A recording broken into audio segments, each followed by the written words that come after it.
Hi, this is Sarah. Can anyone hear me? Yes. Hi, Sarah. Yes. Hi there. I think you probably got the message. Nancy is planning to join. She might be a little bit late, but I thought I would just log in just to make sure in case there was any last minute changes that I was all set. All right. Thank you. So far, no changes, but thanks for letting us know. Okay.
All right, everyone. We're ready to start, Peter. Okay.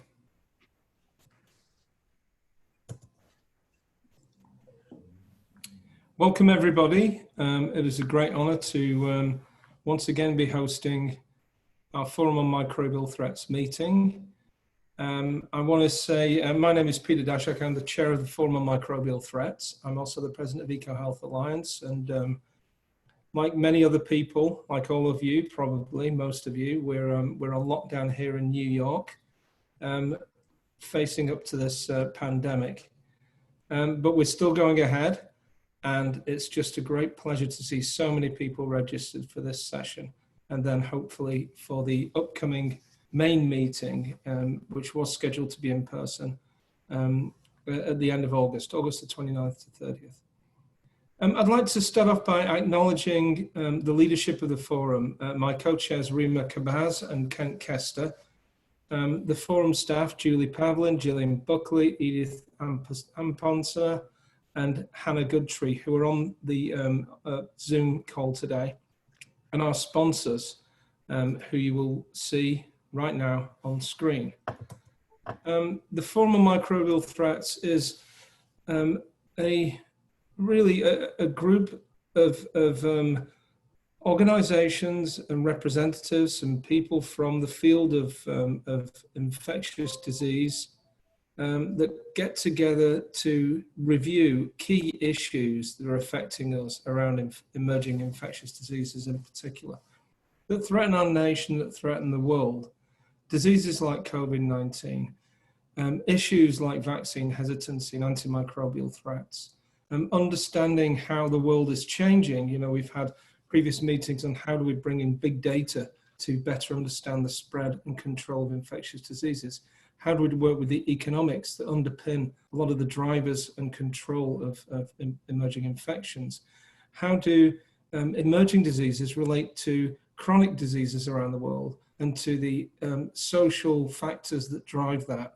We have a diverse group of people that meet together on the forum. We have a diverse group in the audiences at all of our forum meetings. And I'm looking forward to bringing together that multidisciplinary, interdisciplinary perspective on this critical issue. You know, we're right now in a fundamental point in our history. It's really difficult to step out of where we are and look at the big picture of what's going on right now.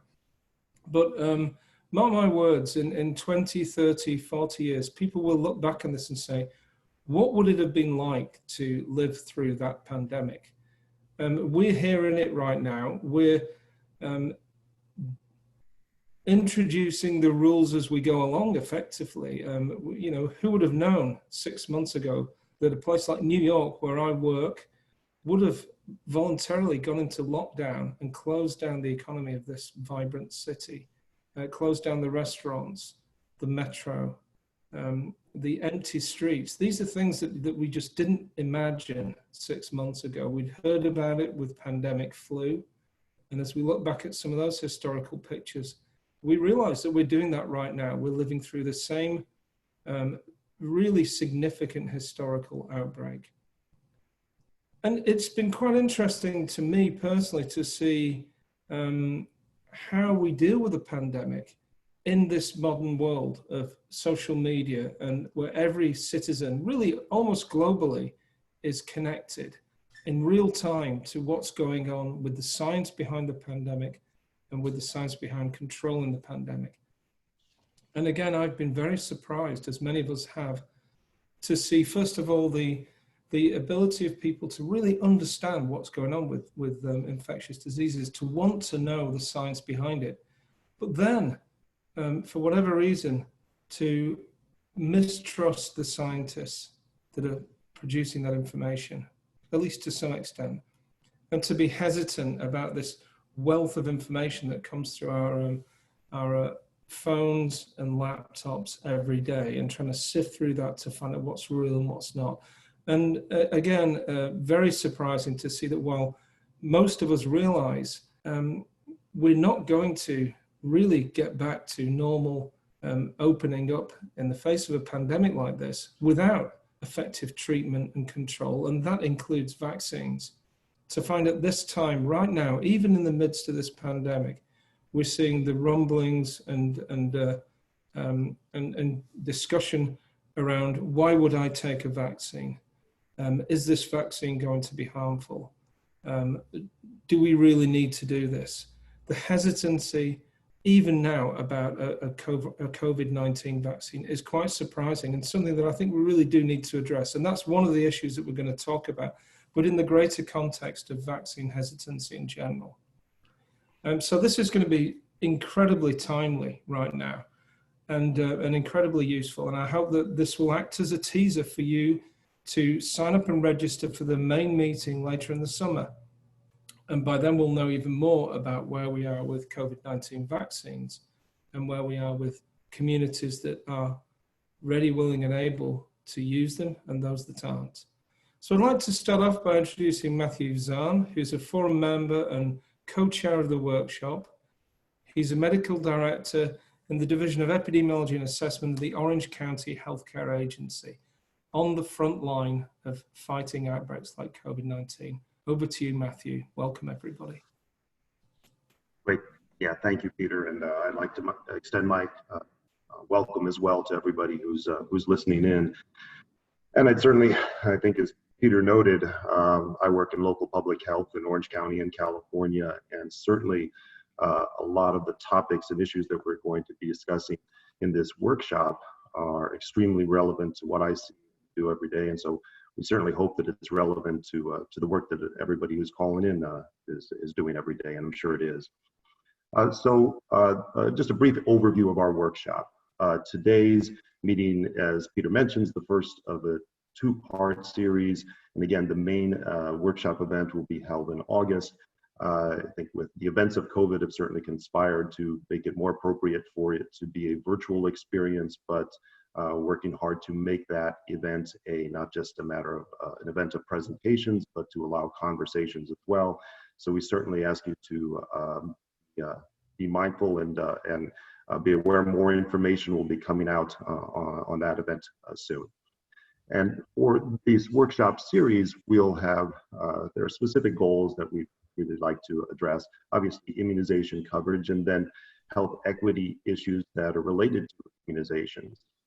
In particular, also to address and review cultural shifts that have influenced vaccine hesitancy, of course, in particular over the last couple of decades, but more recently as well. And to talk about potential solutions to address the issue of vaccine hesitancy. And as Peter mentioned, with the potential for a COVID vaccine coming in the months ahead, certainly addressing these issues are terribly important. And finally, I'd like to see what we can learn, in particular from the United States immunization program to address future challenges. Note, all of these presentation videos will be recorded and they will be archived on the forum's website. And next slide. Great, thank you. And I also just like to extend a thank you to the Workshop Planning Committee on behalf of Heidi Larson, who's co-chair with me, and Peter. We'd like to thank Kevin Anderson, Allison Budenheim, Andrew Clements, Amanda Cohen, Eva Harris, Elizabeth Hermson, Noan McDonald, and Walt Orenstein, all of whom have helped and in the last few months putting together this meeting and the meeting that'll happen in August. So thank you to all of you. I know I speak for that group when I say that initially when we thought of this, conceived of this meeting months ago, we hadn't thought that it would look exactly like this. But I'd also say that I think we're all very excited and pleased to have this meeting coming together this morning, and certainly both the presenters and the presentations this morning. Very, very excited to have these presentations take place. So with that, I will turn it over to my co-chair, Dr. Heidi Larson. Dr. Larson is professor of anthropology, risk and decision science at the London School of Hygiene and Tropical Medicine, and she's also the director of the Vaccine Confidence Project. So I'll turn it over to Heidi, and welcome. Thanks very much, Matthew, and thanks to all of you for participating in this novel event, as it were. I won't talk much about the substance. You've heard the context, and we'll come back to, I'll have a chance to reflect on some of the presentations later. We're thrilled to have three not only great speakers, but really perspectives from global to local and from different methodological areas. The first speaker is Dr. Robin Nandi. He's the principal advisor and chief of immunization at UNICEF headquarters, so covering UNICEF immunization programs globally. He's a medical epidemiologist and public health physician and has an extensive background in international public health, with a particular focus on immunization and humanitarian health responses. And before UNICEF, he was medical epidemiologist in the Global Immunization Division of US Centers for Disease Control in Atlanta from 2002 to 2006. So I'll not waste any of our precious time and look forward to hearing from Robin. Thanks so much.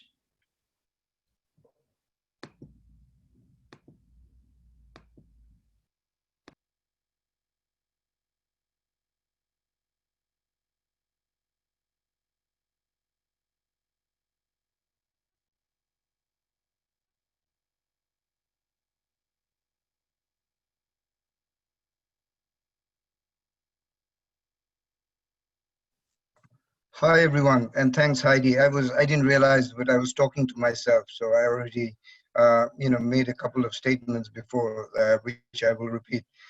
Just when you think that you've got the hang of Zoom meetings, you forget to put the mute off. So thanks Heidi for the introduction. Thanks for having me on this panel to discuss this very important topic. So. I'm going to kick off the discussion with a broad overview of what we are seeing globally in terms of vaccine access and demand. So basically covering, an overview of immunization equity and coverage.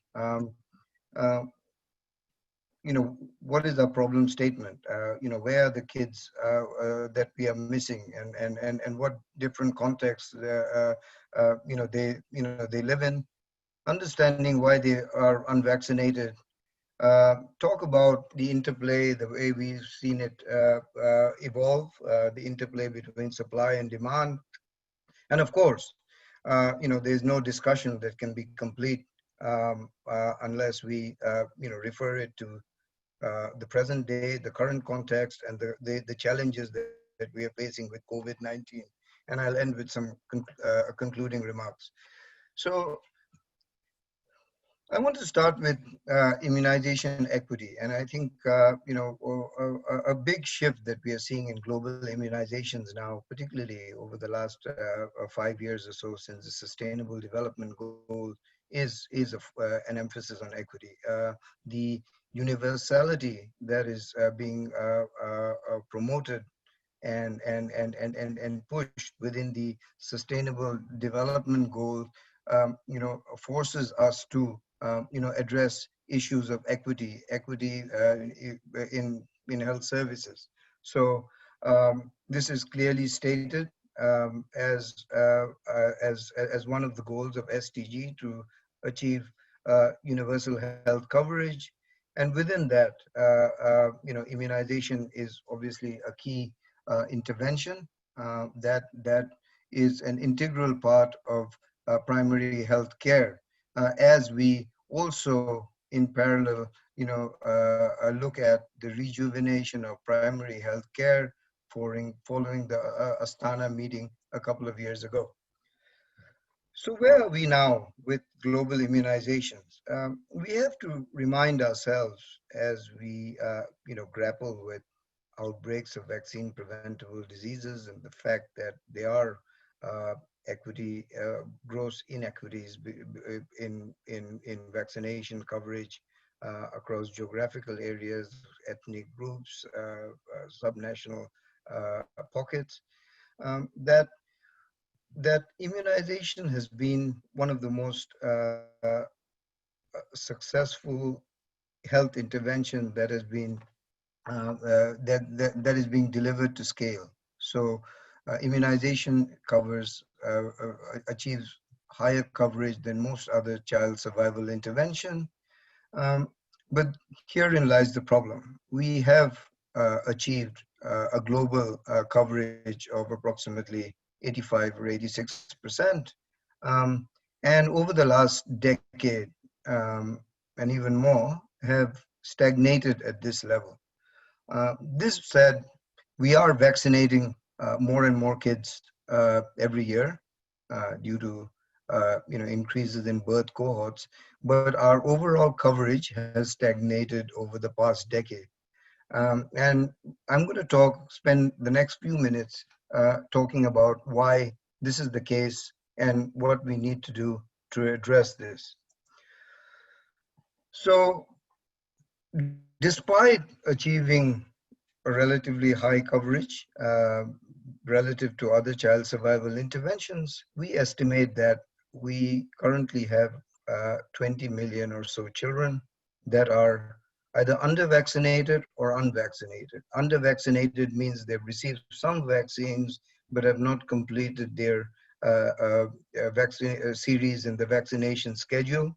Among these, we estimate that approximately 13 million are completely unvaccinated or have not received a single vaccine dose. We are referring to these increasingly as we increase our equity focus as zero-dose children. And this is an important shift that we've made in global immunization, is to move from global and national coverage estimates to really drilling down to where the most unvaccinated kids are. It's a lesson that we've taken from the polio eradication program as well. So what are we seeing? Wide disparities in access to vaccinations, and really important to identify the pockets where we are missing children. And this brings to the fore of challenges, particularly around data. We have reasonable national estimates of coverage, but sub-national estimates are still are either unavailable or inaccurate, and that's an important work area for us in order to address these equity gaps. Important also to note that given the high coverage of immunization that immunization programs have achieved, we go beyond the individual zero-dose children, but the communities where a large number of zero-dose children live, by definition, miss out on a broader set of services. So they'll likely suffer multiple deprivations. They are vulnerable to vaccine-preventable diseases, but outbreaks of every other outbreak-prone disease. And therefore are at risk, because of the immunity gaps, at risk for intense disease transmission, outbreaks, and of course the impact of these outbreaks in terms of morbidity and mortality. So what do we know about these children and communities that continue to miss life-saving vaccines? UNICEF and the Gates Foundation co-chair what is known as the Immunization Equity Reference Group, basically an informal collection of experts, sort of think tank, to think through the problems we face in achieving immunization equity and addressing the stagnation that we are seeing. And the link to the website is provided here. But basically, this group decided to that it would actually be beneficial to really drill down and identify the types of communities so that we can determine the appropriate service delivery modalities for these populations. So a large number of these so-called zero-dose kids live in either remote rural communities, in urban slums, or in communities that are affected by conflict. A fourth area that we did prioritize is the gender element that is involved in a decision to vaccinate or not to vaccinate, and success in getting the kids in the household vaccinated. The gender component, both men and women, and their decision making in the household that results in whether a child is vaccinated or not. So as you can imagine, each of these contexts have their own specific challenges. Remote rural is something that we are probably the most familiar with. We know a lot about remote rural. A lot of our strategies to reach kids, like reaching every district and so on, has been designed uh, primarily to reach remote rural population, but there's still substantial gaps because of issues with reach of the health system and health services. We also know that the marginal costs of reaching these communities are high. It's hard to recruit and deploy health workers to be posted in these areas. Distances, stretch the capacity of supply chains, and some of these locations, do not have a great, socio-political power, which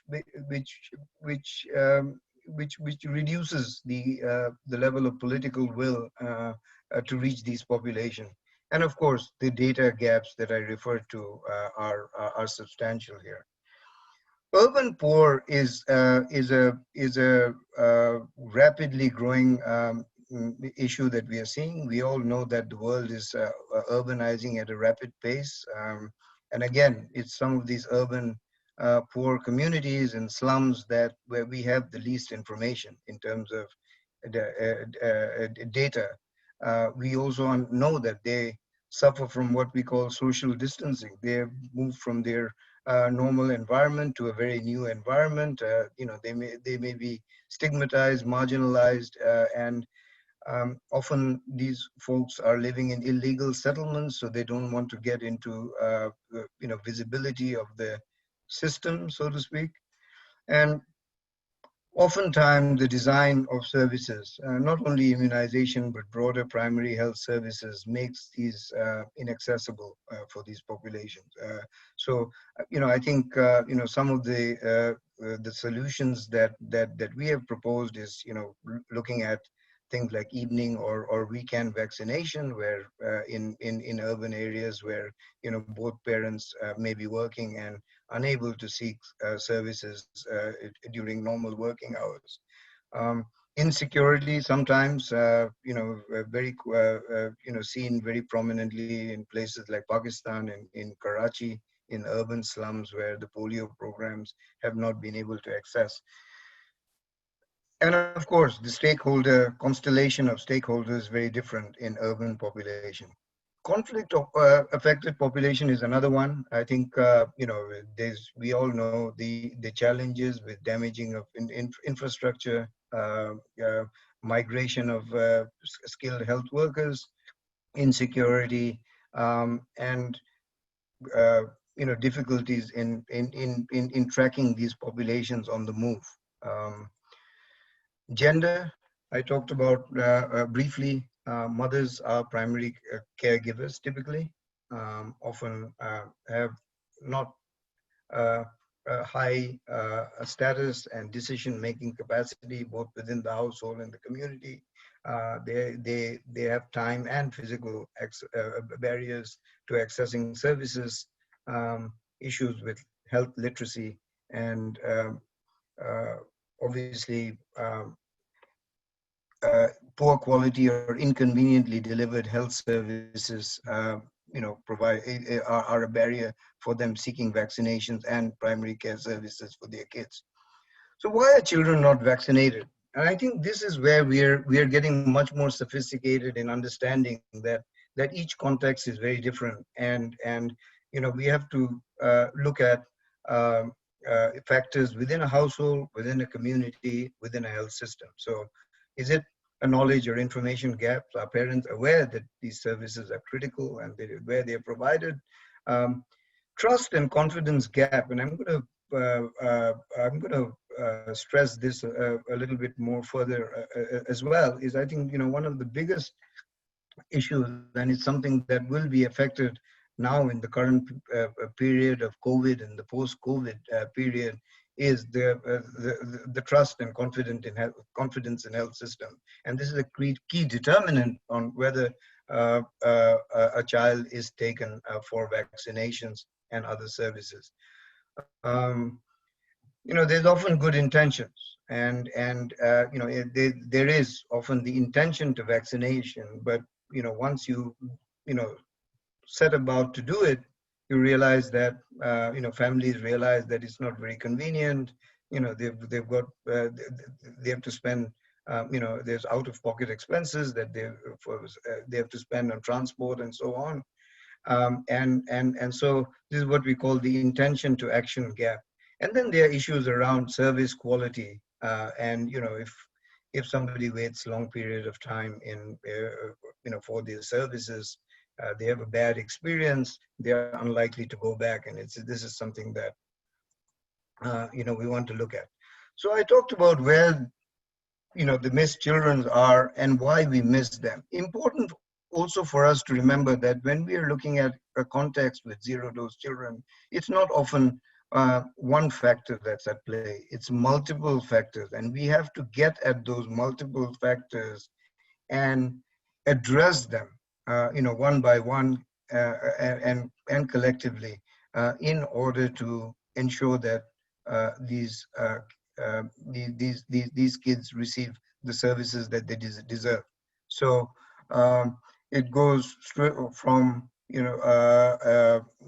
improving skills and communication skills of service providers, increase accountability and incentives among the health workers.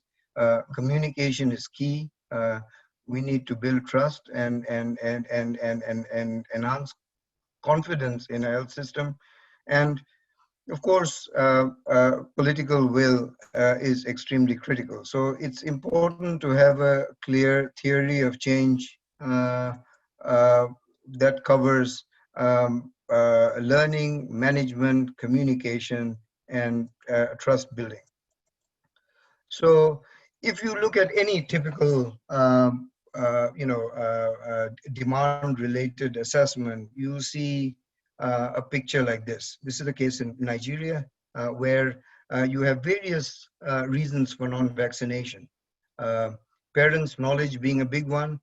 But if you look at the other three categories, mistrust, service delivery issues, and parents' knowledge, often mistrust or fear and service delivery issues are very linked. So here I want to stress the interplay between supply and demand. A lot of things that we attribute to a demand problem is actually a supply side problem. And I will talk a little bit about that in the next slide, because here is a picture of what we call a journey to health, a caregiver's journey to seeking services.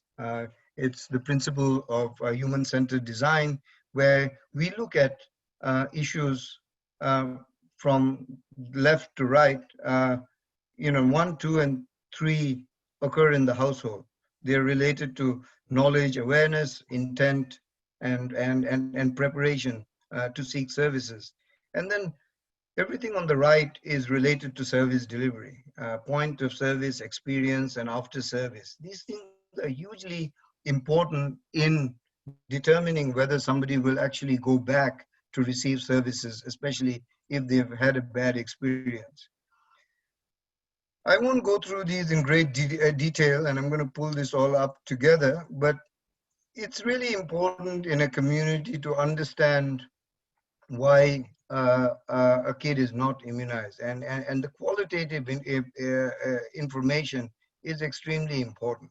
And as you see in this slide, there are a range of factors that affect whether a child is vaccinated or not, and they are, and I'll stress this, related to both demand and personal beliefs and family beliefs and value systems, but also service delivery issues and quality of care. It's also important to understand why kids are vaccinated, because that can give you an idea of what we need to do to address the kids that are not being activated. What are the motivating factors for parents to vaccinate their kids? And it's important to reflect on that, and that sometimes provides us the solution of what needs to be done. But I think, in summary, we have come a long way in immunization, having reached 85, 86% global coverage. But what that has done is that the proverbial low-hanging fruit has been exhausted. So everything, every subsequent child, zero-dose children that we attempt to reach are in the most underserved areas, and by definition, much harder to reach compared to our previous experience, for example, getting vaccination from 30% to 80%. So the other and the real big shift is that while in the past a one-size-fits-all blanket strategy was applicable to bring up coverage from the 30s to the 80s, these are no longer relevant, and we need to look at tailored solutions in the kind of communities that miss out on services. And this is, while I talk of immunization, I think this is a learning that can be applied to a broader set of primary healthcare services, and some of the same principles apply for broader PHC. Services are going to look very different, whether they're in remote rural areas, in urban areas, and or in conflict-affected areas. And we need to factor these in. They need to be designed differently. They cost differently, so we need to have a good estimate of the costs and the resources required and the planning required. Now, having said all that, we are now expecting substantial setbacks in immunization as a result of COVID. And we are tracking this very closely in partnership with the World Health Organization, with Gavi, and with the Sabin Institute's Boost initiative. We conducted a pulse survey in mid-April, which we are going to repeat next week to take a look at trends. But what we are seeing is substantial effect, negative impact of COVID-19 on immunization services. Routine immunization services have either been suspended or they're seeing much lower uptake. Why? Because of fear of community members to go to health facilities for fear of COVID, contracting COVID. The lockdown and mitigation measures are not allowing them to move around and go to health facilities to seek services. So we are seeing that even when services are provided, the uptake is very low. Moreover, campaigns which we employ quite a bit to improve population immunity in a short phase of time. WHO and endorsed by the Strategic Advisory Group of Experts, the SAGE, recommended a temporary suspension of campaigns because campaigns bring large groups of people together. They are risk of exacerbating COVID transmission, and they're not compatible with mitigation measures and lockdown. So now, 3 months down the line, these recommendations have been nuanced, and we are looking at doing thorough risk analysis of suspension of some of these campaigns, and encouraging that priority campaigns are conducted. In this survey, we also looked at demand, and I think, again, I mentioned this, the picture is fairly obvious. There are a number of demand-related issues, access and demand-related issues. Parents are unable to seek vaccination because of various degrees of lockdown. There are rumors and myths about vaccines and COVID. There is a certain amount of erosion of trust in some areas. And then there's the fear among health workers of being in contact with COVID, the lack of personal protective equipment. So this gives us very important information as we try to build back better and re-establish immunization services. So everything I said about immunization and equity at the start of my presentation is going to get substantially worse the longer services are interrupted by the COVID transmission and the associated mitigation efforts that are being taken. But I think, in conclusion, I think we have to be really mindful on where where our unvaccinated kids are. This is going to be exaggerated now in the post-COVID period, and I use the word post-COVID very loosely because I think we will have to coexist with COVID. It won't be a start-stop pre and post-COVID, but we will have to continue to deliver services in the context of COVID. We need to look at supply and demand together. Trust is going to be a huge piece that we need to give our attention to. Trust in health services, credibility and quality of these health services. COVID will set us back on coverage and equity or in immunization. It's a question of how far back we go. Does it push us back 5 years, 10 years?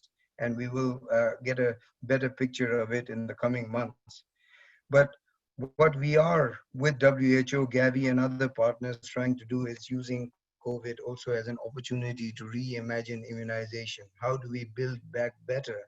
How can we, catch up on the backsliding?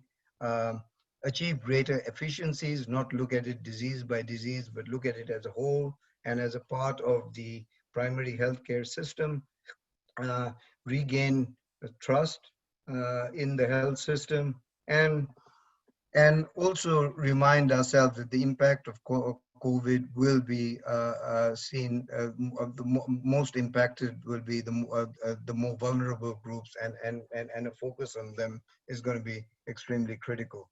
There are efficiency gains and quality of services gains. For example, having smaller vaccination sessions, more staggered vaccination sessions, so that people don't have to wait a long time until a health worker decides to open a vaccine vial.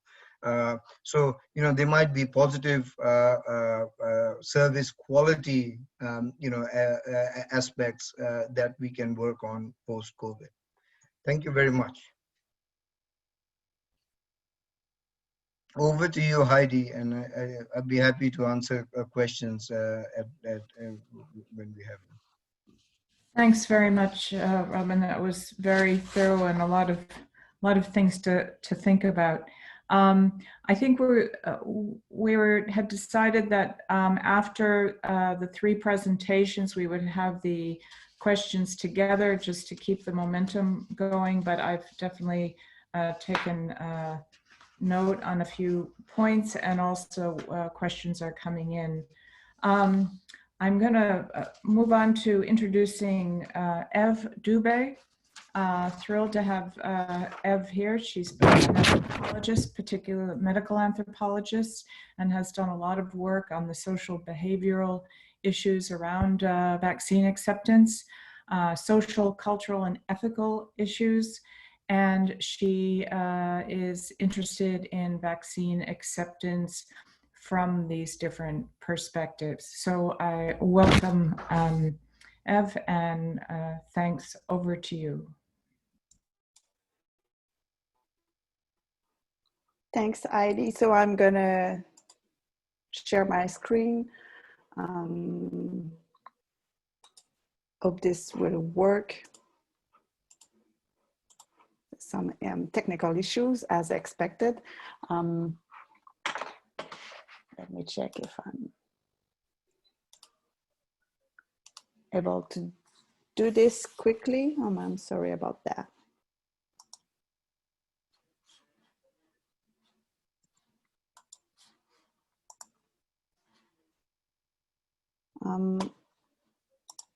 So maybe, yes, Thomas is saying that he can share. This is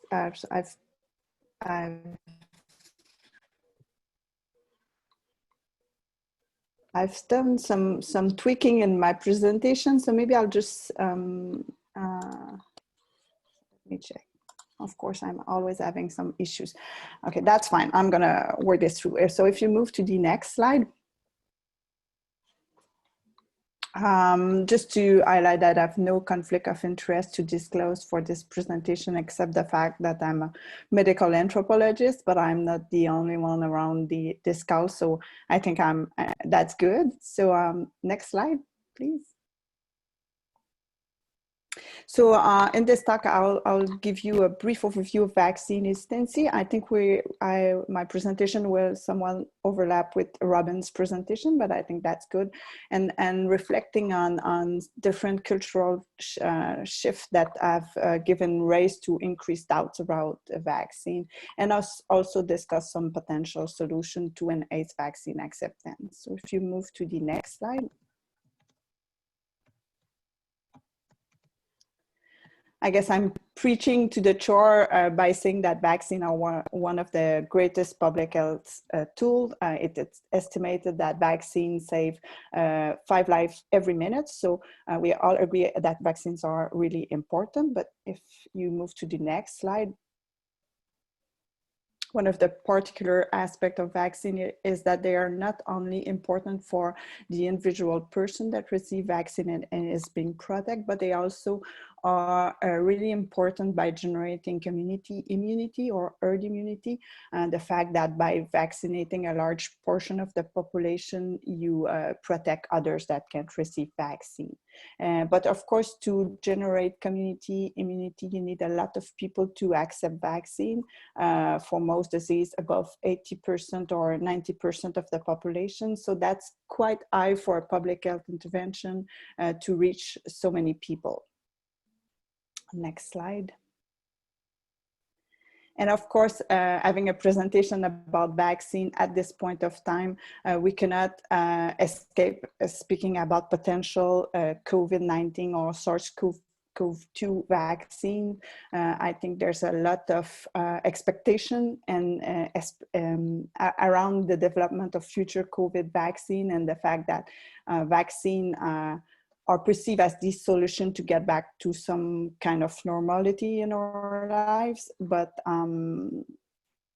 the discussion around a COVID vaccine are also highlighting how humans are vulnerable in front of infectious disease, and also the fact that vaccines are important. Moving to the next slide, please. But only 1 year ago, the World Health Organization listed vaccine hesitancy as one of the 10 global threats to global health. So despite people wanting vaccine, there's the fact that some people are reluctant to receive vaccine, and that has been linked to an outbreak of vaccine preventable disease around the globe. So if you move to the next slide.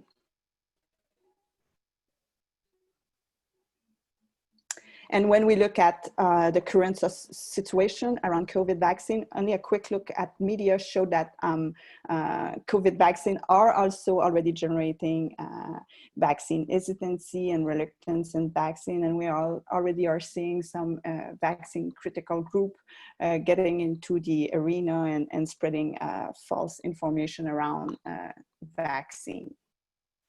Next slide.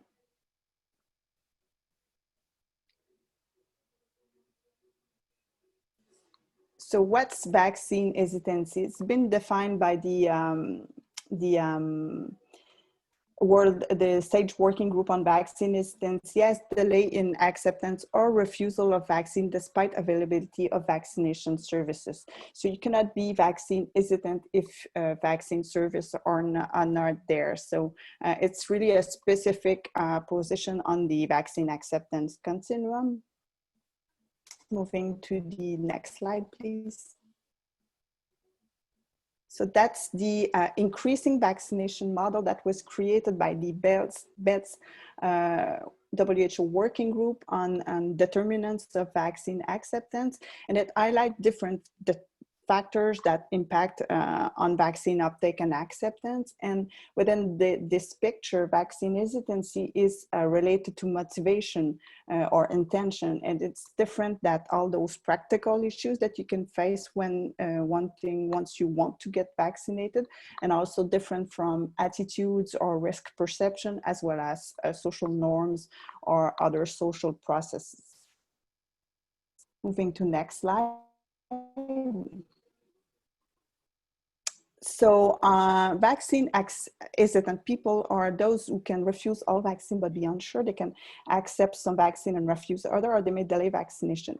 They can also accept all vaccine but have significant doubts and concern, and public health is worried that this group of people can stop vaccinating if something bad happens in the environment. So vaccine hesitancy is different from the very tiny proportion of what we call anti-vaccine people. So those who are actively spoken against vaccine. And it's also different from the vast majority of people that accept all vaccine with confidence. And it estimated that in different contexts, around a third of the population could be qualified as vaccine hesitant. If you move to the next slide. So what are the causes of vaccine hesitancy? So we often heard that vaccines are victims of their own success because vaccines have been so successful to decrease vaccine preventable diseases. Then people are more afraid of the potential risk of the vaccine than the risk of the diseases. And this picture highlights iron lungs in an hospital in California in the 1950s. And at this time, they were used to treat people with polio, and there used to be a floor in hospital dedicated to for the iron lungs. So people were quite afraid of the vaccine, and once the vaccine became available, then people were highly willing to be vaccinated. So often when we talk about vaccine hesitancy, the main causes are around safety concerns, fear of adverse events, or doubts around the need to be vaccinated. If you move to the next slide. But of course, when we do studies around vaccine hesitancy and why people hesitate to receive vaccine, and the situation is much more complex, and there's many different overlapping determinants and concerns that mix up to generate vaccine hesitancy. Moving on to the next slide. So of course, vaccine hesitancy is not new. People have been reluctant to receive vaccines since the very first smallpox vaccination program, but there's some issues in the current context that trigger increasing vaccine hesitancy. Next slide, please.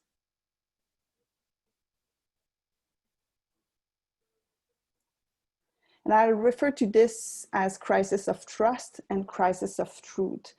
This quotation is from Margaret Chan, the former WHO Director General, that she was speaking at the time of the last pandemic, so the H1N1 pandemic, saying that the days when health officials could issue advice based on the very best medical and scientific data and expect population to comply may be fading.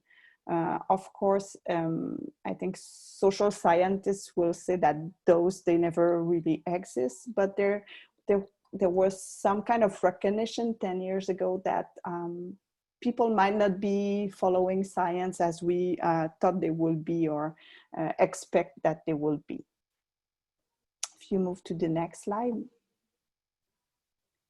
So sociologists think about trust as within the modern world, everyone needs to trust distant expert system, whether you take the elevator used to take a plane or drink tap water. You need to trust that people that you don't know are doing their job correctly and that you're safe in using modern technologies. But of course, when this also applied to vaccination, and even if we rely more than ever on expert system, there's a growing distrust in government and public health authorities doing their job correctly. If you move to the next slide. In addition, there's a crisis of truth, I think, with the word fake news, post-truth, the fact that depending on where you get your information, you can be faced with polarized or biased content, and that also has an impact on vaccine decision.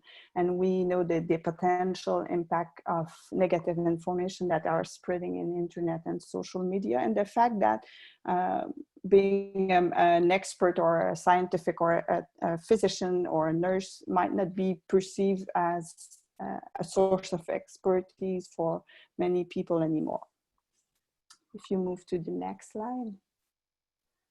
As I was saying, there's an increased polarization, and many studies around vaccination have shown that being exposed to vaccine critical discourses on the internet and social media was associated with a decrease in vaccine intention and acceptance of vaccine, and only a small time on navigating on a vaccine critical website can lead to decreased intention to vaccinate. And the graph at the left side of the screen is from a very recent study that was published by Johnson and colleagues in Nature, showing an analysis of vaccine discussion on Facebook.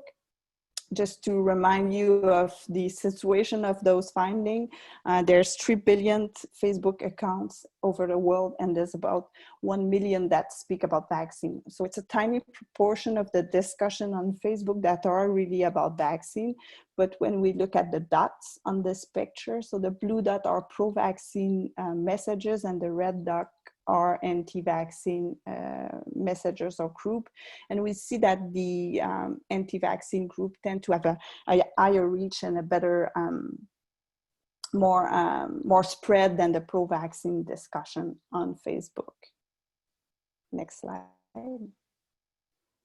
And of course, the crisis of truth is also associated with this, the importance that it always exists, but I think we can see it more clearly with vaccine hesitancy, the fact that people really rely on what others think and do around them to make decisions about vaccine. This is a quote from an interview I've done with a vaccine hesitant mother that clearly highlight this influence of social networks. She was telling me that she had a friend who was anti-vaccine, or a friend that refused all vaccine, and they had different conversation around vaccination, and she decided that she didn't want to follow the recommended schedule in Quebec, and then once she made that decision, she was looking for information to confirm that she made the right decision. So she was not looking for pro-vaccine information to question this vaccination decision, but really she was looking for information to reinforce the fact that she made a good decision about vaccination. We move to the next slide. So what can be done to address vaccine hesitancy? Knowing that it's a very specific situation, I think it's a luxury to be vaccine hesitant when you can access vaccine. Of course, vaccine hesitancy is less of an issue. I think to come back to Robin's presentation earlier. But if we look at vaccine hesitancy in specific, what can be done? If you move to the next slide. So usually public health approach to vaccine hesitancy has been to give more facts about vaccine, to give more facts about vaccine preventable diseases, to use prescriptive language, you need to be vaccinated, you ought to be vaccinated, or to use fear-based tactics. If you're refusing vaccine, your child will be sick. But what research has shown is that those approaches are largely ineffective to address vaccine hesitancy. And worse, they can even reinforce vaccine hesitancy by some kind of backfired effect. Moving to the next slide.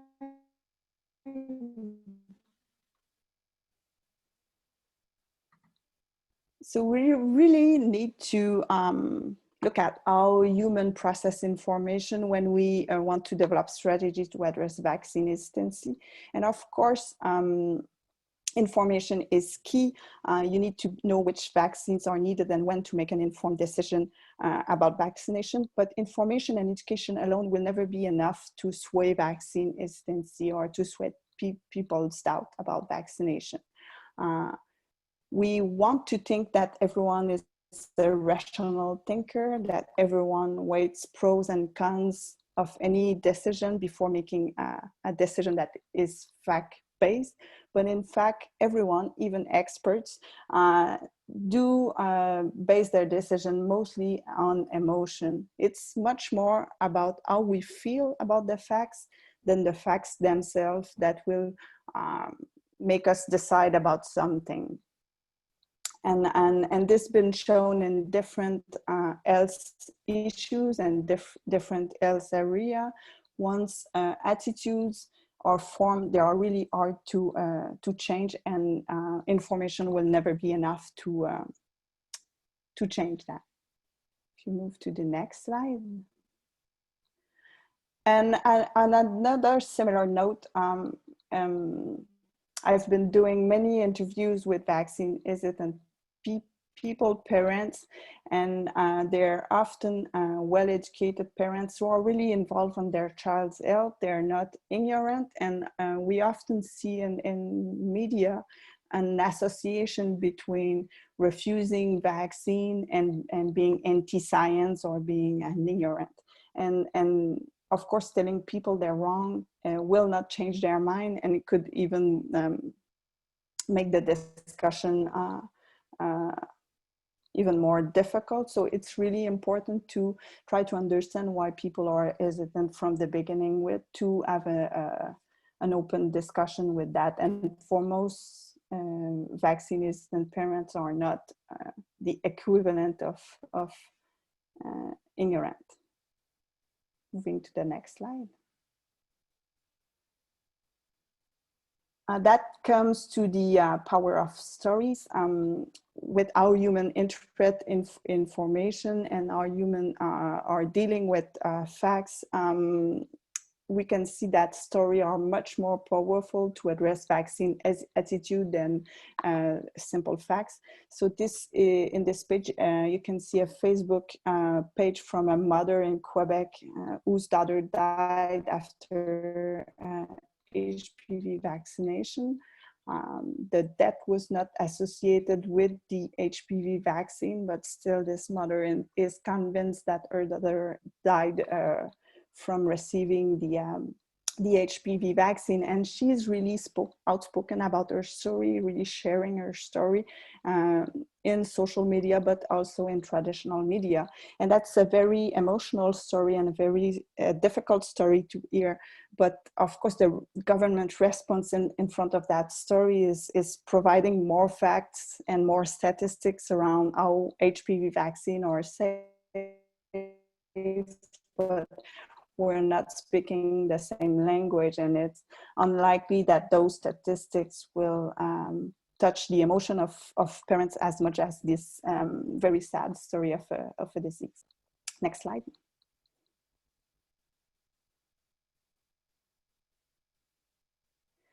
And within this situation, we know that frontline healthcare providers have a really crucial role to play in maintaining the public confidence, but also in addressing parents or people doubts and concerns about vaccine. We know that some communication approach, such as using motivational interviewing technique, are really effective. And in fact, when we look at different studies around vaccine hesitancy, one of the top main reason why people will change their mind about vaccine is that having a conversation with their trusted healthcare provider, having a strong recommendation to vaccinate from their trusted healthcare provider. So frontline provider have a key role, but there's some studies that are showing that among health provider, there's some that are vaccine hesitant themselves. So definitely something that future research should look at because of the important role of provider in maintaining vaccine acceptance. So if you move to the next slide, and we also need to situate vaccine hesitancy within context. I think not all parents will hesitate for the same reason. Vaccine hesitancy is complex, it's multifactorial, and whether you're a wealthy mother living in Quebec, the reason why you will hesitate will not be the same that if you're a Roma mother hesitating about vaccine in Bulgaria, for instance. Moving on to the next slide. So in this context, I think the WHO Euro program, tailoring immunization program, is really helpful to get at those context-specific reason for under-vaccination. It's an approach where you identify areas with low vaccination coverage and do really in-depth investigation of the reason behind these low coverage in order to develop strategies that are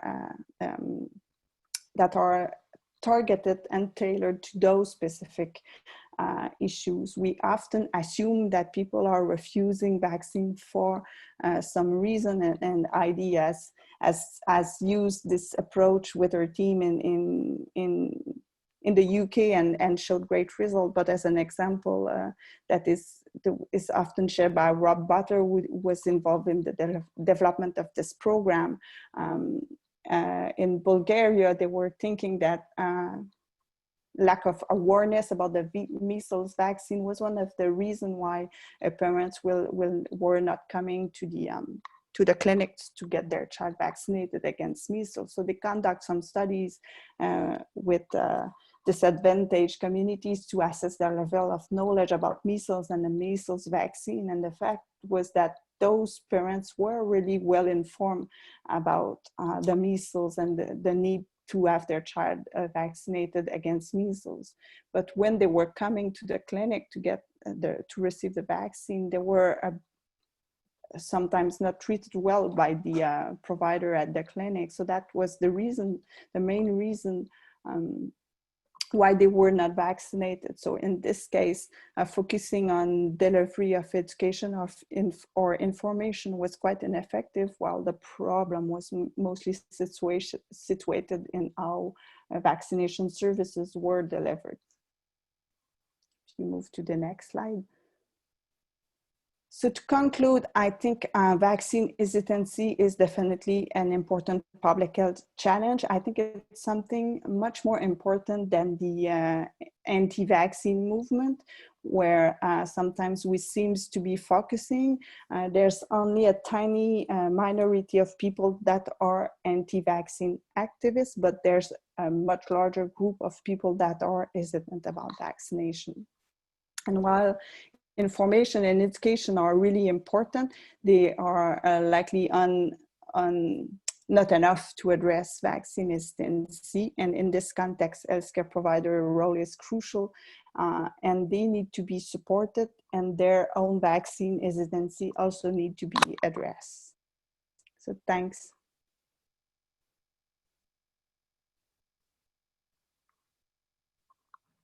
And sorry for the technical issue.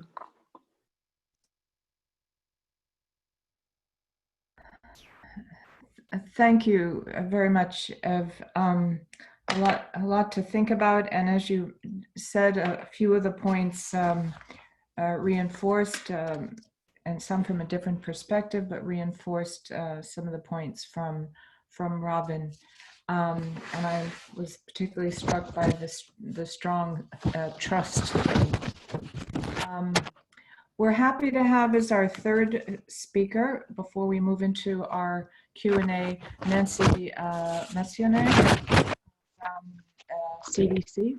And Nancy is the director of the National Center for Immunization and Respiratory Diseases at CDC,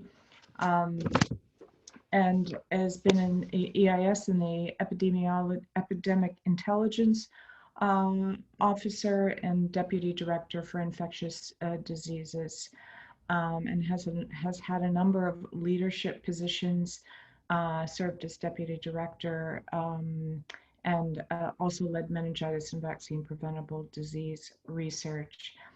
I welcome you, and happy you made it. And I'll turn over the screen to you, and your hopefully we can work out okay with the sharing screen for your presentation. Thanks. Hello, everybody, and let's see if I can make this work. Great. Hopefully you can see that. I'm happy to be here with you today. And listening to the other speakers, I think I already hear many consistent themes, and I think that's probably a good thing, because I think we're finding across a variety of contexts many of the same assessment of the problem and lessons about what the approach could be. So I am going to talk specifically about the US immunization program. If I could figure out how to advance my slides. There. And as a starting place, I'll just say that, in the US, we're building on a very strong US immunization program with components that are foundation for everything we do. We have systems that have improved access to vaccines. We know that we are in the privileged position of starting with very high baseline childhood vaccine coverage, and also historically low burdens of vaccine preventable disease, even in spite of our recent measles outbreak. In addition, a huge part of the foundation of our program is our safe vaccine supply. We know we enjoy an incredibly safe vaccine supply with very rare adverse events, and that we have one of the most robust systems in the world to help us be confident in that vaccine supply. One of the bedrocks of our program is the childhood vaccine program. This is a program that provides vaccines for kids that are uninsured or underinsured, and it provides vaccines right now for more than half of the kids in the United States. The VFC program has substantively improved vaccine access, increased vaccination rates, reduced incidence of vaccine preventable diseases, but also reduced disparities in coverage. And it's important to us to think about this from two contexts. Clearly, it's an important thing to be able to have a program like this because it protects kids. But for those who mind us and set our budgets, we're actually also able to show that this program importantly saves the US government money. And we have to remind them of that, but we continue to enjoy the support of this entitlement program. So vaccine coverage across the lifespan. I show this to make the point, and in our mind, these issues of coverage are not just about kids, although we frequently focus our efforts and conversation on kids. In the US, we have high vaccination coverage generally in kids. More than 90% of kids have had a primary series by age 2. 94% of kids have school-required vaccination in kindergarten. And immunization coverage against influenza is actually pretty high in kids. In adolescents, we see a mixed picture with 86% of kids having Tdap and the meningococcal vaccine. But even after many years of having an HPV program, only 68% of boys and girls in the US get HPV vaccine, and only 50% get flu vaccine. And what I would categorize in adults is that vaccination coverage is suboptimal. And I would especially point to influenza coverage, which is inconsistent, but in general is much less than we would hope it could be, even among older adults who have higher coverage.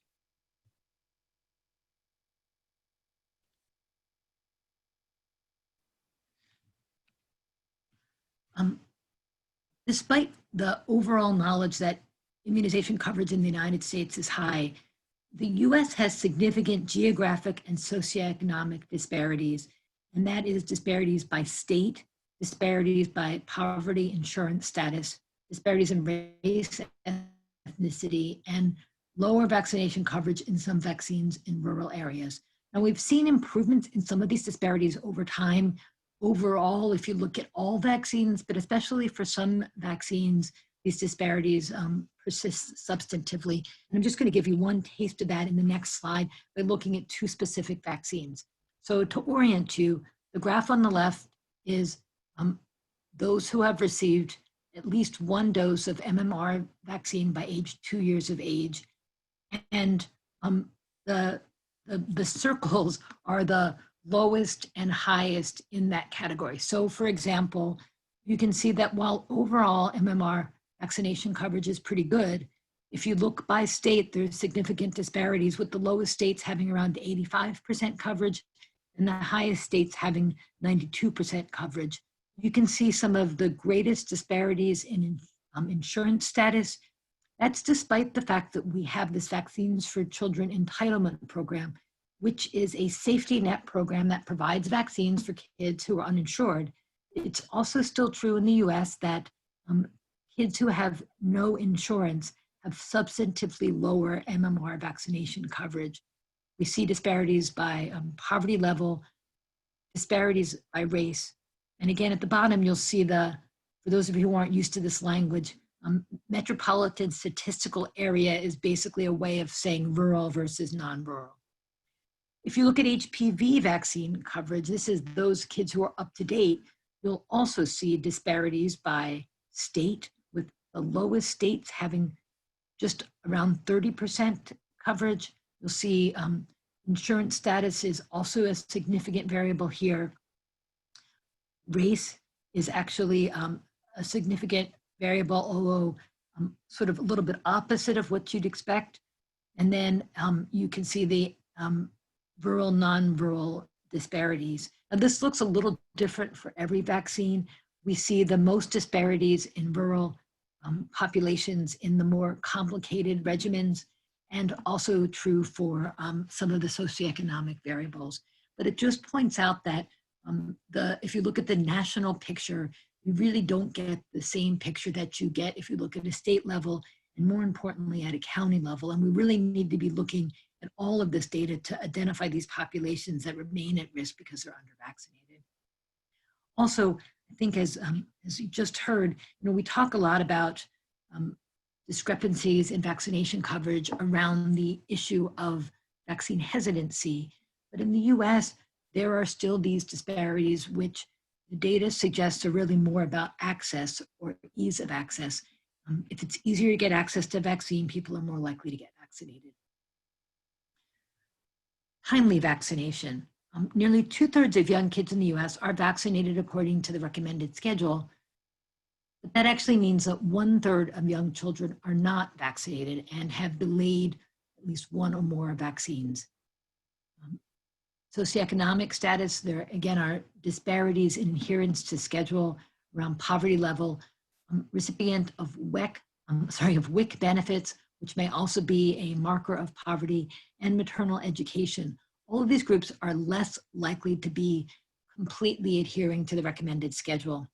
And finally, kids without health insurance are 9 times more likely to have received no vaccines by age 2 years of age. This is a relatively small group of people in the US, but it's really concerning to us that they're so under-vaccinated and so at risk. In the US, school vaccination requirements provide a safety net to protect kids. And that's been true since these requirements have been in place. But a phenomenon that we're really looking at recently was published in the MMWR last year. So 2.5% overall of kindergarteners have a vaccine exemption. So these kids that are late in getting vaccinated in less than 2 years of age get caught up before they get to school because it is a school requirement. But there are about 2% of kids who have an exemption. This number has increased in recent years, and there is a wide variation by state, with the lowest states having 0.1 and the highest states actually having 7.7% of kids having a vaccine exemption. But there's also this other issue, which we call a grace period or provisional enrollment. That is, if your school start date is August 1st and your child has their appointment for their routine vaccinations on August 15th, when you enroll your kid in school, you tell the school, hey, my kid is not up to date today, August 1st, but it's because I have an appointment on August 15th and I'm going to get my shots then. I can't have an earlier appointment because my insurance will only pay for me having a shot at this time. And schools will grant you what's called a provisional enrollment or a grace period. The problem is that most counties and schools don't have the capacity to follow up those kids to make sure that they get vaccinated. The number of kids that are within this grace period ranges from 0.2% to 6.7% in the highest states. We think a lot of these kids do indeed go on to get vaccinated, and their provisional enrollment is appropriately because they have an appointment already scheduled. But we also recognize that in some schools, parents may be using this as a loophole. If it's easier for them to get a provisional enrollment than it is to go on to get vaccinated, or perhaps hidden in this number are also people that are truly vaccine hesitant. If states could follow up and close this gap and identify which proportion of these kids that are in this provisional enrollment are vaccinated, that's the graph on the right. And you'd see that actually most states could achieve more than 95% MMR coverage if these non-exempt children who are enrolled while in a grace period go on to get fully vaccinated. And so we think this is a really important analysis for states, and we're really working with them to try to close this gap and make sure we have accurate information on these kids, and frankly, to ensure that they get vaccinated as recommended. So in general in the US, we have high coverage, but we also recognize that the factors that lead to an outbreak are complex. And we need high vaccination coverage in all communities to protect against vaccine preventable disease. And we certainly learned a lesson in New York that I think all of us in this community learn time and time again. So in the US, we continue to benefit from measles elimination. That is, we don't have sustained transmission of measles in the US. Every case and outbreak of measles in the US is started by a global importation of measles. And of course, we live in a global society with lots of travel, and there is a global resurgence of measles. About half of the introductions of measles into the US are from Americans who are traveling abroad, who are under-vaccinated. The other half are from visitors to the US. But if these importations of measles into the US come into communities where there's high vaccination coverage, we don't see additional transmission. But if the importation of measles comes into a community where there is under-vaccination, we can see transmission and outbreaks. And that's certainly what happened in New York City, where we had pockets of under-vaccination leading to the largest measles outbreak in nearly 30 years, and the US almost, just barely, not losing its elimination status by the hard work of our clinicians, frontline healthcare workers, community workers, and health departments. The general issue, though, is that in this community, there's pretty good information that, in fact, these communities in New York were actually the unfortunate recipients of targeted, tailored misinformation that spoke directly to these communities. The communities in New York where these outbreaks occurred were Orthodox Jewish communities, and the misinformation that was targeted to them really was targeted to be very narrowly culturally appropriate in their communities in a way that resonated in the community, led to mistrust of immunization programs, and dramatic declines in immunization. This challenge of myths and misinformation is something that we're all seeing, and I won't belabor this because I think you already saw this same graph of the Facebook networks.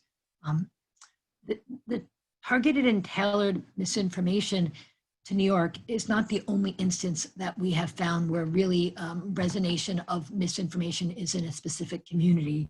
But we've also seen instances where targeted misinformation into a community is stopped because of community members, folks that are trusted conveyors of information in that community who were able to rapidly correct the misinformation and stop the spread and really stop the decline in immunization coverage. But even more broadly than that, tailored misinformation, the rapid dissemination and sophistication of misinformation presents new challenges. And I think we in public health are finding it challenging to figure out how to stop the spread of misinformation that is frankly not anchored in what we know to be scientific reality, but as you've heard, resonates because it is emotional and it comes from a place that people can really relate to because it's anchored in these stories. We are certainly working with social media companies to try to better balance the need for free information with making it clear to parents where they can go for scientifically accurate information. And yet I find myself personally at times difficult to figure out how to respond to these misinformation threats. This is a global graph. I just think it sort of makes the point that this is a global phenomenon. And I think it's useful to look at this information, which looks at a similar survey across multiple countries. And of course, we're very US centric when we're looking at this graph, but to see where the US falls, which frankly seems to me to be sort of somewhere in the middle of this graph. We know that parents' equations about vaccination try to balance their perception of the safety of vaccine and the effectiveness of vaccine.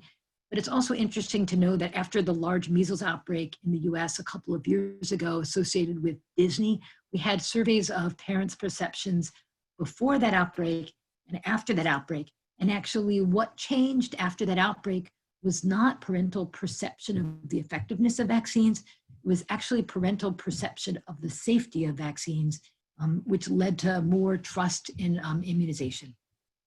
So I think the factors that underlie these equations are actually complicated. In the US, despite the flow of misinformation, most parents really do have positive perceptions around vaccines and believe that vaccination is important, that vaccines are safe. But as you can see, there are some concerning factors in this particular survey where more parents are hearing about the disadvantage of vaccination, quote unquote, and there is more complacency. And vaccine skepticism is also certainly higher in certain groups. This is US adults who say that the benefit of MMR outweighs the risk. And it's very concerning to us that overall confidence in vaccines is lower in Hispanic and Black communities, lower in those with lower income, and actually lower in those with lower education. And this does fly in the face a little bit of some of the information out there about who is hesitant about vaccines. Now, this doesn't, as you can tell, actually tell us whether these same groups are going on to get vaccinated, but it's a pulse check on where US society is right now. Questions and concerns and perceptions about vaccines from US parents really do tend to focus on the side effects and the vaccine ingredients. But in the end, in the US, despite some surveys that suggest parents or Americans are less trusting of their healthcare providers, 93% of parents still say that their own child's doctor is the most trusted source of vaccine information. And reassurance or information from a healthcare provider is the leading reason that hesitant parents change their minds to vaccine acceptance.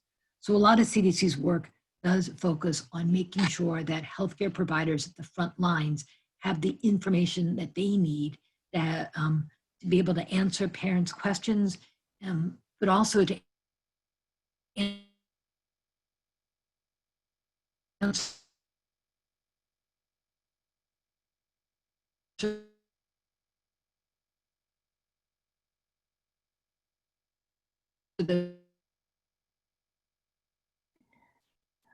It's difficult to hear, Nancy.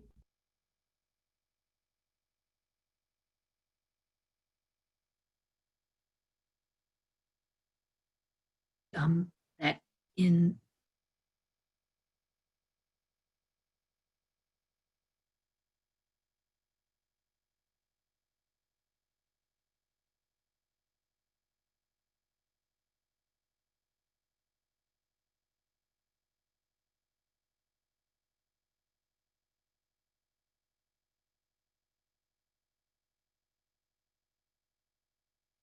and vaccination coverage seemed to go up. And I have to say we were reassured. And yet The reason coverage went up is that the community got scared of measles, and that fear got them to get their vaccines. But we really didn't fully change the tide of their perception of the vaccine being unsafe. And as soon as the measles outbreak was over, vaccine coverage dipped again, and it certainly didn't get back up to where it was before. And I think this is a dangerous lesson, that using fear as a primary motivator really doesn't last very long. And instead, we need to be thinking more broadly about this equation. Improving vaccine coverage in the US involves two factors. There are issues of vaccine access and confidence that are intertwined, as I think the other two speakers said, and we really need to work on both of those factors to increase vaccine uptake. Parents who are less confident are more likely to get their kids vaccinated if they have easy access. The same is true of every age group. So we have made some progress in the US, but the question for us is, where do we go from here? And for us, a major tilt that we've made in the past 2 or 3 years is trying to stop talking so much about vaccine hesitancy and instead start talking about vaccine confidence. So our Vaccinate with Confidence strategy is a strategic framework to strengthen vaccine confidence and prevent outbreaks of vaccine preventable diseases in the US, to protect communities, empower families, and stop myths. There are 3 major components of this strategy. We're definitely trying to identify pockets of low vaccination. We're working on factors of vaccine access, and we're trying to stop myths and misinformation. And I think a lot of the themes that you'll see here are the same that the other 2 speakers spoke about. Protecting communities means using every tool available to find and protect those communities at risk. Using tailored and targeted approaches. We need to take advantage of all the data that surrounds us to identify these communities in advance and intervene before their next measles outbreak. We need to empower families, ensure that parents are confident in their decision to vaccinate by strengthening the provider-parent vaccine conversations. And we need to stop myths, but we need to use local partners and trusted messengers and establish new partnerships to contain the spread of misinformation and educate critical stakeholders about vaccines. I hope what you'll see here is that we're not talking about a siloed activity to address myths about measles vaccines or misinformation about HPV vaccine. What we believe is that this is about strengthening the overall immunization program, infrastructure, and trust, because that's what's going to build overall confidence in, frankly, in us and our vaccine program in the United States. Protecting communities at risk. This is just some data looking at some of the ways that we're leveraging immunization data to find and respond to the communities at risk, really trying to get at a really granular level within each community, which in each state, to provide information that can help local folks target those at risk. Working with trusted local partners to reach these communities in advance. You know, the Orthodox Jewish community in New York City saw a dramatic decline in immunization coverage with spread of misinformation, but this wasn't seen in other Orthodox Jewish communities elsewhere in the United States. And that means that we really need to understand what the driving factors are locally. And we need to ensure vaccines are available, affordable, and easy to get in every community. Easier access definitely leads to higher coverage. Empowering families. This is just some of the materials that we have at CDC that are resources for parents. We think it's really important to expand the resources that healthcare professionals have so that they can have effective vaccination conversations.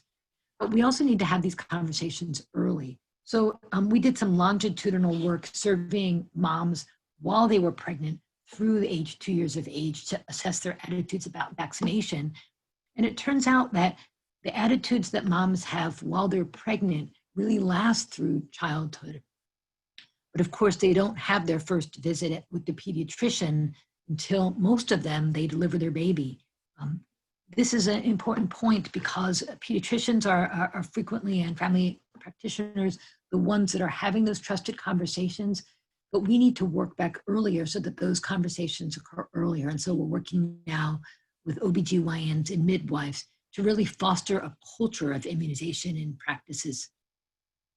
And myths and misinformation, This is working with local partners, trusted messengers, establishing partnerships, and educating key stakeholders about vaccines. And we're especially working here with state policymakers and with social media companies to try to put checks on vaccine misinformation. This is a complicated process, but I feel like we are making some progress, definitely not where I think we need to be. Our priorities for 2020 have been to leverage diverse data sources to find these communities at risk, to expand our resources for working with communities, to build and foster a culture of immunization and healthcare practices, technical assistance, strengthening community strategies, and further investing in our vital partners. And the picture here is actually a picture courtesy of AAP and Self Magazine. I think it's a great project where they work together to find some really positive images that we can all use to talk about vaccination. These remain my priorities for 2020. I believe that strengthening vaccine access and confidence today is more important than ever, because like all of you and everyone across the United States in every sector of our society and all across the globe, we are dealing with the COVID pandemic. Among the many casualties of the COVID pandemic is disruptions to routine childhood vaccination in the United States. This shows you the Vaccines for Children's program provider ordering for pediatric vaccines from January of this year through mid-April for non-influenza doses and for measles-containing doses. On March 13th, the US national emergency was declared, and you can see this dramatic drop-off in ordering for vaccines. Equally, this is our Vaccine Safety Data Link sites, which is a program in which we have really good data on doses administered. And this is doses of measles-containing vaccine administered at those sites from January until mid-April. And you can also see here with the declaration of the emergency, a dramatic decline in routine measles vaccine administered. A little less for kids that are less than 2 years of age, but certainly across all these age groups. As we've analyzed this situation working with our many partners, we've come to believe that the issue here is really the stay-at-home orders and parents' appropriate concern about interacting with their healthcare sector for well child visits. Parents are afraid of exposing their kids to COVID and therefore have stayed home. And we really need to be working together now to ensure that children stay up to date with the routine immunization. CDC has worked with our partners to provide guidance on safe delivery of vaccines. The message from AAP to parents is that it's safe to come back to your pediatrician's office because the pediatricians and the family practitioners have put in place measures to ensure the safety of kids getting vaccinated. They're doing things, for example, like seeing all their well child visits in the morning and their sick child visits in the afternoon.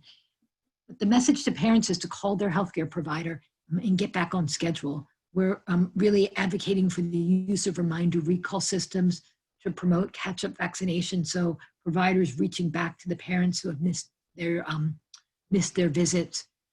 We're disseminating information on the Vaccines for Children's program. With the COVID situation, we believe that there will be more families who have lost insurance coverage. We need to make it clear to them that they're eligible for VFC for their kids. We are exploring some policy interventions to support healthcare providers, especially those small practices. Those practices are concerned that if they need to shut the doors, it'll be difficult for them to reopen. And I think this is a problem in lots of communities, but especially a problem in underserved communities and rural communities. And it's really important that we disseminate the message that this is not just about shots in arms, although of course vaccination coverage is important.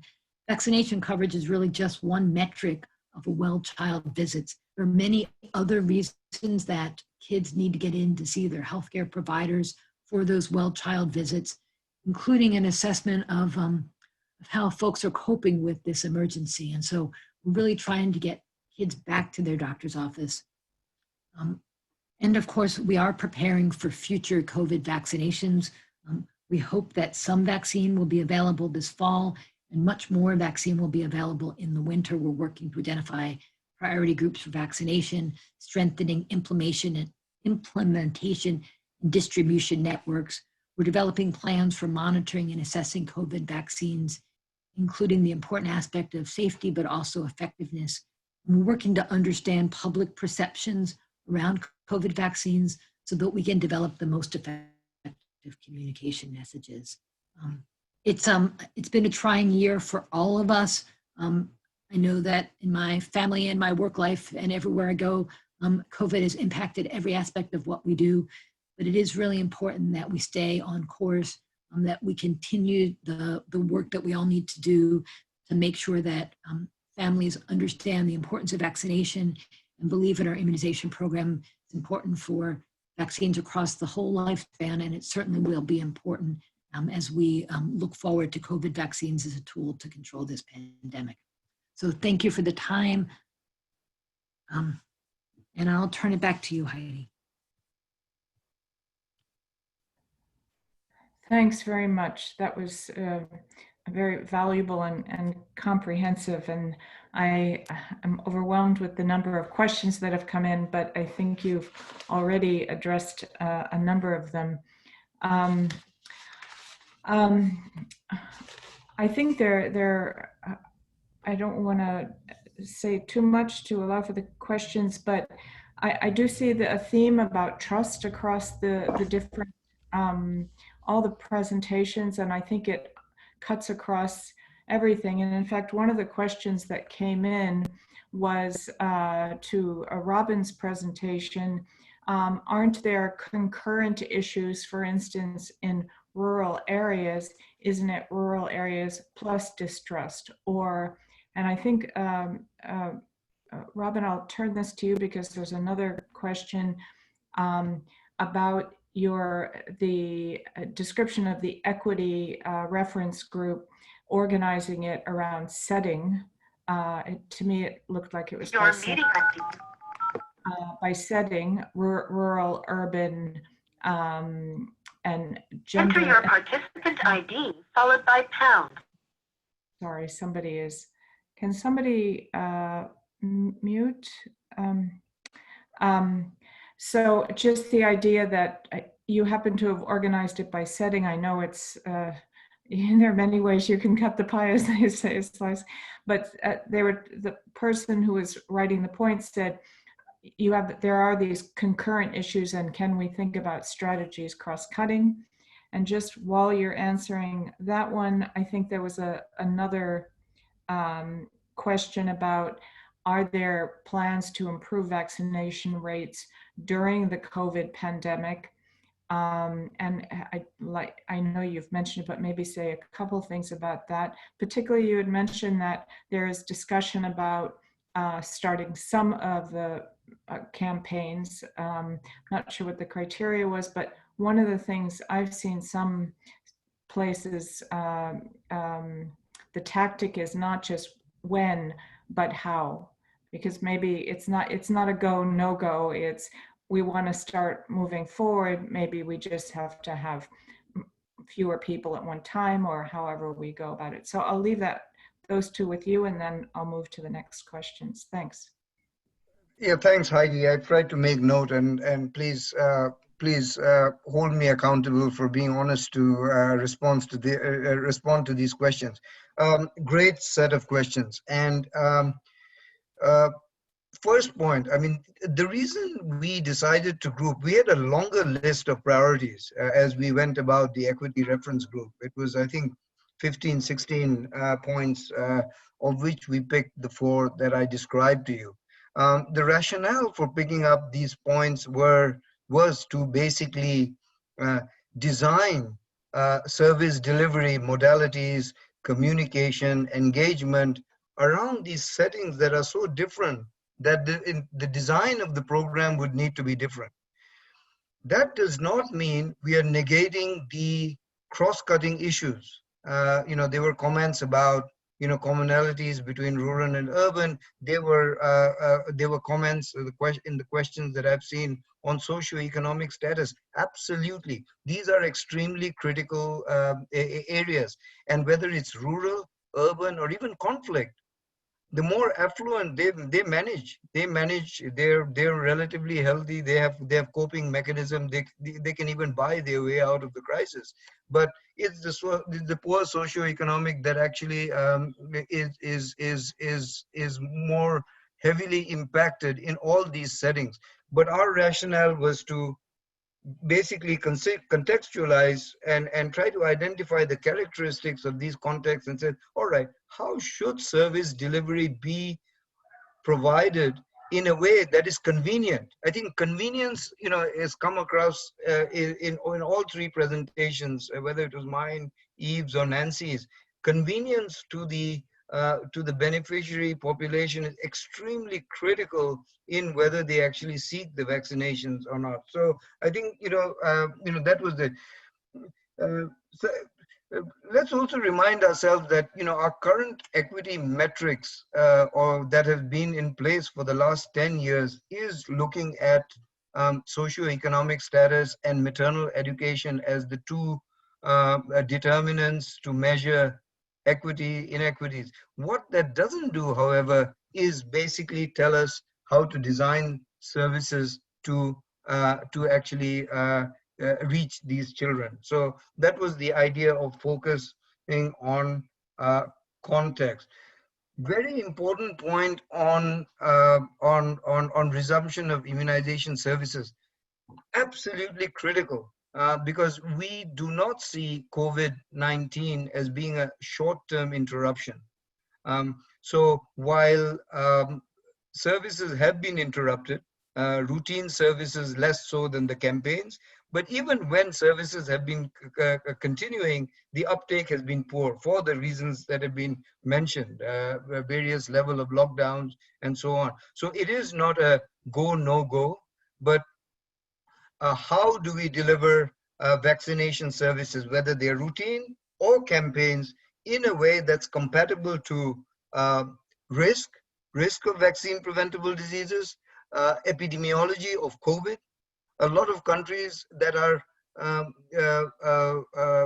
had limited COVID-19 impact have instituted very draconian lockdown and mitigation measures. So how do we work around that?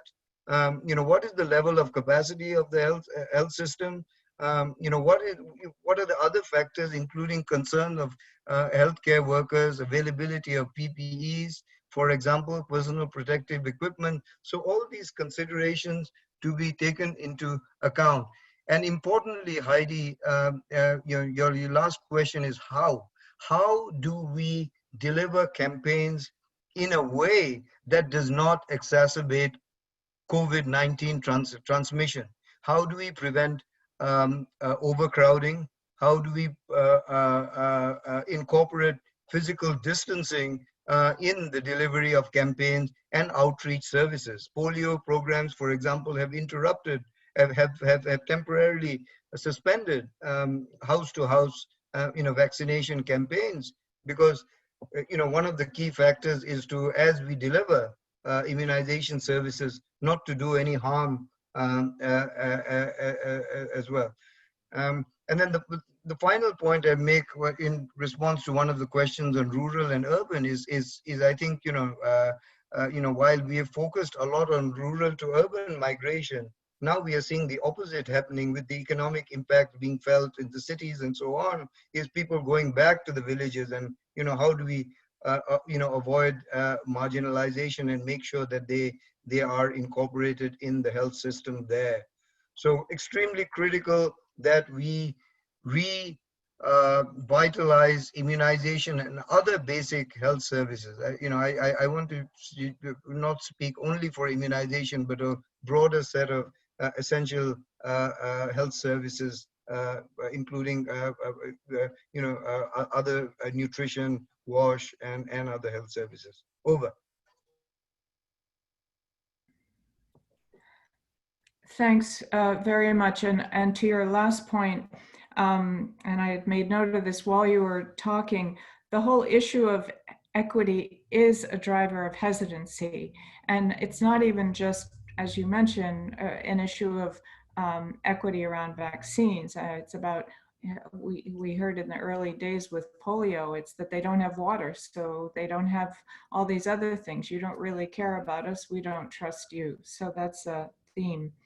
How the integratedness and your nice S or 8, the fluidity of these issues. One of the things that struck me across the presentations was that nobody really talked explicitly about the issue of belief.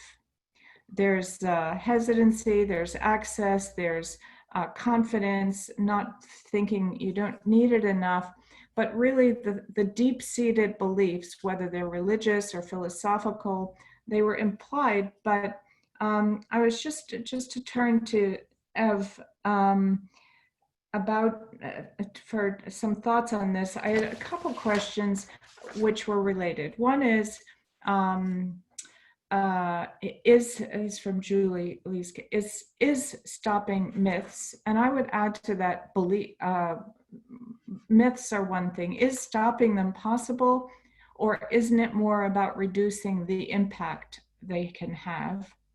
Another question, related question, is how to deal with religious exemptions and strong beliefs. And then another, and this isn't belief related, but weighs in, it's about when parents, pediatricians are discharging patients who don't adhere to the regional schedule. And then again, maybe driven by the parents' beliefs about a different way of doing things. Wouldn't it be better to build trust? In each of these three examples, whether it's myths, religious or philosophical beliefs, what should be the strategy and the suggestion by a couple, and I would lean to that, rather than trying to debunk them, delete them, or change their minds, how do we mitigate the impact while respecting their beliefs? I'll turn to Ev on that, being the other anthropologist. Thanks, Heidi. These are really good questions. And I guess there's a lot of focus with the COVID pandemic on misinformation and how to address fake news. And of course, the number of false claims that are made has totally exploded. And I don't think that's this intense focus between what's right and wrong, what's evidence-based and what is not, is a bit deviating the conversation, and that's not where I would put most of the energy. In risk psychology and health communication, there's approach to myths debunking that have been shown effective. Especially, you need to fill the gap that you left with the myth. And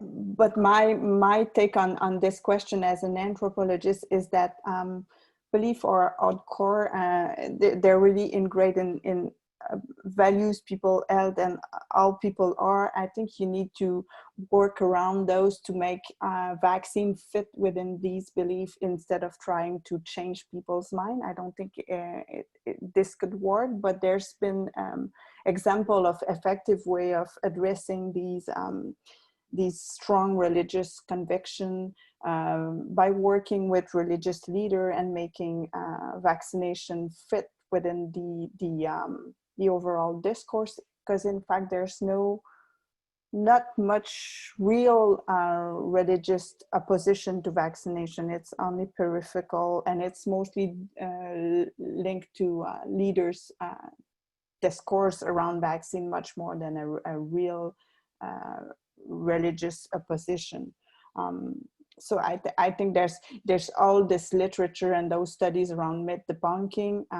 Stefan Lewandowski did some great work around how to debunk a myth without creating a backfire effect.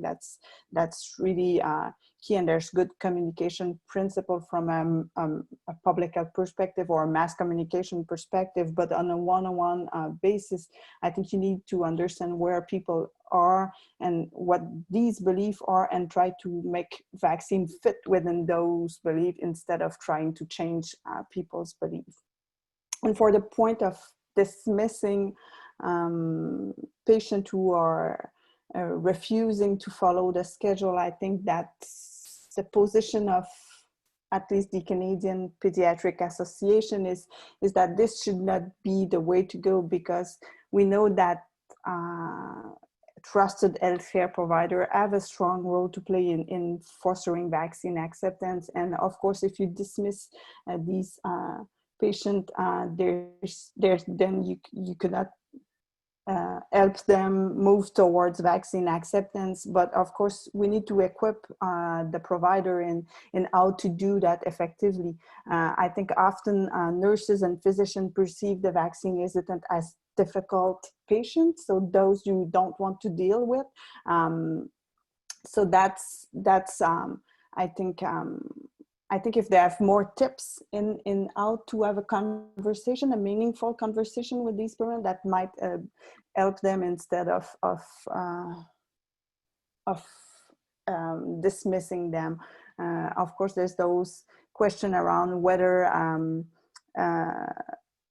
having unvaccinated kids within your waiting room in your clinic pose a risk to others, and those are good points, but I think there's a way to deal with that, and the relationship should not be cut, but tips and tools and approach to communicate with vaccine hesitant could definitively help, because I know that time during consultation is quite short, and often providers can be frustrated if the parents raise a lot of questions and concerns. But there's tips that exist. I think motivational interviewing is one of them. It's an approach to work with the patient towards acceptance and you just start with where the person is and the person's own concerns and doubts, and work your way with that. And the last point I will make is that you cannot expect someone who has not vaccinated or who stopped vaccination to accept all vaccine in only one visit. It might take a couple of consultation before moving towards acceptance. Over. Thanks very much. That was it's a great answer, and I think I guess the short version is it's not a straightforward. It has to be very nuanced and be creative with the conversations. And I think two of you both showed the map that Neil Johnson had published with the pro and the anti Facebook groups, and how the larger number of pro were concentrated, and the negative to anti groups were smaller in number, but they had splintered into multiple Facebook groups to be more responsive to the questions and concerns of the public, and were recruiting the undecided people at a rate 500% times faster than the pro groups. So I think, just to your point, Eva, about the way we need to nuance conversations and listen, that seems to, I think that's a really important strategy in general, and also a trust builder. There's a few questions, and I think that are more specific to that Nancy can help us with here. One is very practical. How does a school nurse access the VFC program for children in their school? Two, in California, is the child had the disease an acceptable alternative to the second varicella vaccine to get into school? And I think that, someone had asked about the issue of vaccination in older adults, but I think you were very clear in your presentation on that, and the question had come in actually before your presentation. And then the last one, which opens up to a broader point, across the session: how should I immunize? How should immunization providers prepare for the upcoming flu season, anticipating that it could be alongside the second wave of COVID? And that's, and one more that came in about the US, specifically, we're seeing that the surveys are saying that 20% and that relates to the last question, 20% of the US public would not accept a COVID vaccine when it becomes available.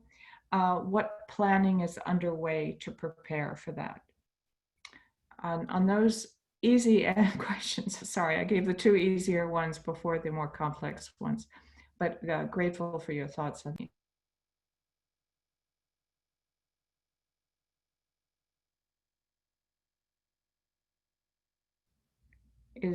Is Nancy still on?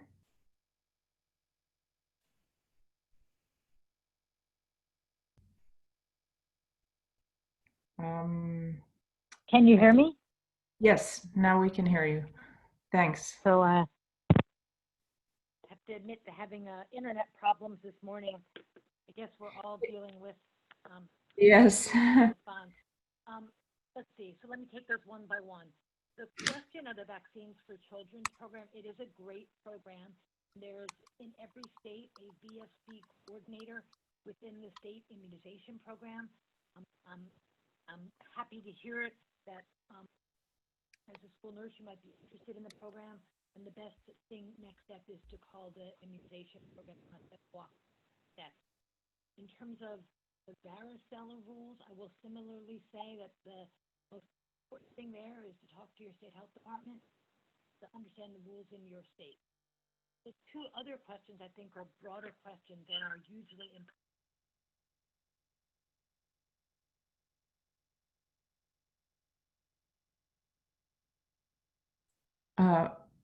I think we lost your voice there. I'm just getting a signal we need to wrap up now. I'm sorry because they're important points, but I think that there are points for us to think about, because I think among us we will be all in some ways engaged with the thinking around how do we prepare for the introduction of a COVID vaccine, and anticipate the questions, and we're already learning things, but the time to start on that is now. And I will throw in one more question that came from the public, and that from the public questions. Someone was saying, will meetings like this, by talking about and studying vaccine hesitancy, actually contribute to the problem? And I would say absolutely not, or maybe not absolutely. There's always a risk that these things fuel some other discussions. But I would say we can't turn a blind eye to these issues. We won't develop strategies unless we understand them. And I really appreciate the discussions and presentations today that have really brought to the fore the breadth of these issues and the fact that hesitancy is so embedded in the issues of access, equity, confidence, and belief in the effectiveness of vaccines. Thanks very much, and encourage you to sign up for the August workshop I believe it's the 29th, and thanks so much for signing on today.